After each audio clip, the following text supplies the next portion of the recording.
apa kabar? Semoga semuanya sehat ya. Pada video ini kita akan menjelaskan materi kelas 6, tema 9, subtema 2, pembelajaran 6.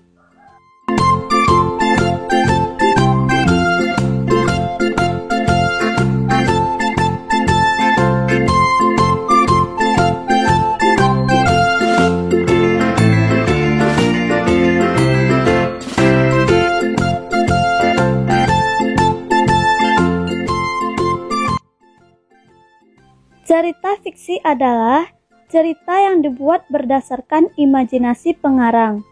Cerita ini memiliki unsur pertama, tema, tokoh, watak, alur, latar, amanat. Pada pelajaran sebelumnya, kita sudah membahas tentang cerita fiksi serta unsur-unsurnya. Di pertemuan ini kita hanya membahas tentang alur cerita fiksi. Apa itu alur? Alur adalah rangkaian peristiwa yang terjadi dalam sebuah cerita atau rangkaian cerita sejak awal sampai akhir. Secara umum, jika kita lihat unsur-unsur alur adalah sebagai berikut. Pertama, pengenalan cerita. Pada bagian ini, pengarang akan memperkenalkan tokoh utama, penataan adegan cerita, dan hubungan antar tokoh yang terdapat di dalam sebuah cerita. Kedua adalah awal konflik. Pada bagian ini biasanya pengarang akan memunculkan bagian-bagian dalam sebuah cerita yang menimbulkan suatu permasalahan. Kemudian yang ketiga itu adalah menuju konflik atau masalah. Biasanya pengarang akan meningkatkan suatu permasalahan yang dialami oleh tokoh. Bagian keempat itu adalah konflik memuncak atau klimaks. Puncak dari permasalahan yang dihadapi oleh tokoh. Pada bagian ini tokoh di dalam cerita akan dihadapkan dalam sebuah penentuan akhir yang akan dialaminya. Keberhasilan atau kegagalan biasanya menjadi suatu penentuan nasib tokoh di dalam cerita. Selanjutnya adalah penyelesaian atau ending. Di sini berisi tentang bagian akhir dari sebuah cerita. Apakah nasib tokoh itu baik, buruk, bahagia, sedih, atau menggantung? Pada bagian inilah dijelaskan ending dari cerita tersebut. Paham ya apa-apa saja yang terdapat dalam sebuah alur cerita? Nah, sekarang kita akan melihat jenis-jenis alur. Alur itu ada 3 ya. Pertama, alur maju. Alur maju adalah peristiwa ditampilkan secara kronologis, maju, secara berurutan dari tahap awal, tengah, sampai akhir. Contoh, cerpen tentang seorang anak kecil mulai diceritakan dia dari kecil sampai besar. Jadi alurnya itu maju terus tanpa melihat ke belakang. Alur mundur, biasanya suatu alur yang ceritanya dimulai dengan penyelesaian, biasanya dipakai pada cerita yang setting waktunya pada masa lalu. Contoh, cerita tentang pengusaha sukses yang membayangkan kisah hidupnya di masa muda. Kemudian alur campuran adalah suatu alur yang diawali dengan klimaks dari cerita yang kemudian melihat lagi masa lalu atau masa lampau dan diakhiri dengan sebuah penyelesaian cerita. Jadi kita sudah paham ya 3 jenis alur. Nah, pada buku paket halaman 132-133 itu terdapat sebuah cerita fiksi berjudul Cita-Cita Anak Belitong. Sudahkah kamu membaca? Kalau belum silahkan baca di rumah ya.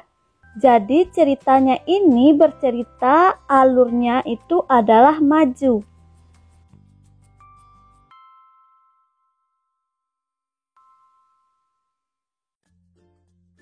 Tari kreasi daerah.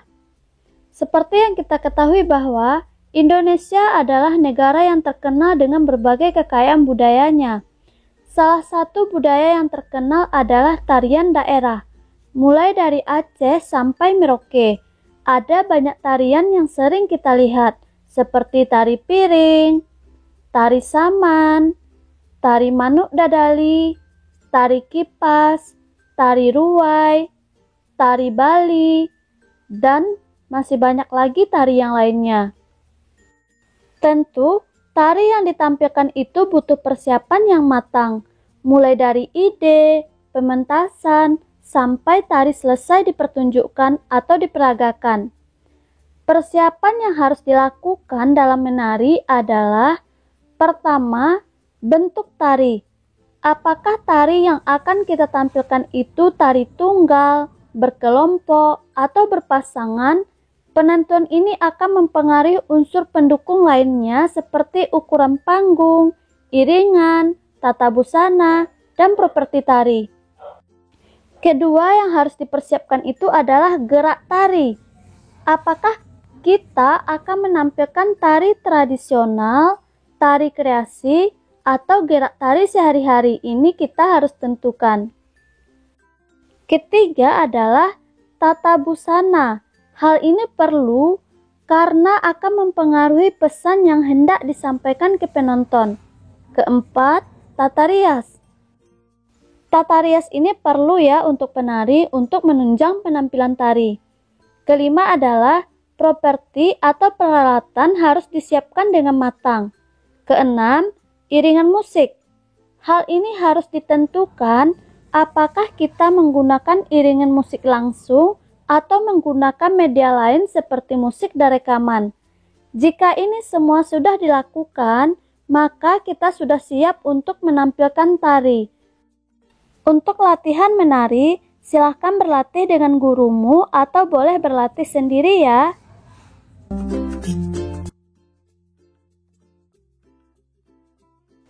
Persatuan dan kesatuan.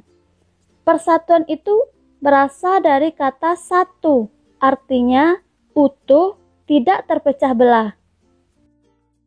Dalam artian, bersatunya berbagai corak dari kalangan masyarakat, baik itu budaya, ras, suku, adat istiadat yang menjadi satu kesatuan NKRI. Sedangkan kesatuan adalah hasil dari persatuan yang telah menjadi utuh. Sejarah adanya persatuan dan kesatuan sudah ada sejak zaman penjajahan. Sejak bangsa kita melawan penjajah sampai hari ini, kita terus mengupayakan agar masyarakat Indonesia tidak terpecah belah dan tetap kuat dalam menjaga persatuan dan kesatuan. Salah satu contoh persatuan dan kesatuan di sekitar kita adalah peristiwa kerjasama yang melibatkan banyak orang untuk mencapai tujuan bersama. Contoh di lingkungan sekolah kita, melakukan gotong royong untuk membersihkan lingkungan sekolah. Jadi kita semua sudah tahu arti dari persatuan dan kesatuan. Nah, pada halaman 138, kamu telah berlatih di rumah mengerjakan tugas wawancara berdasarkan buku paket pada halaman 138. Silahkan cocokkan jawabanmu dengan jawaban berikut ini.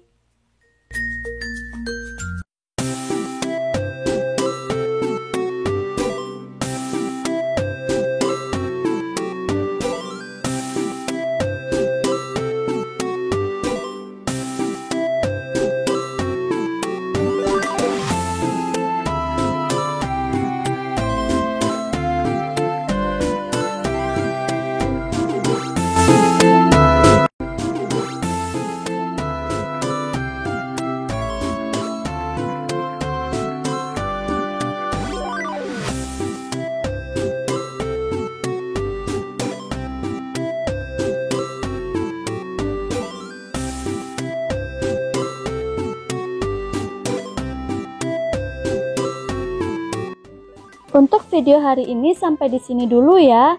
Jangan lupa di subscribe serta share sebanyak-banyaknya agar banyak yang tahu. Terima kasih.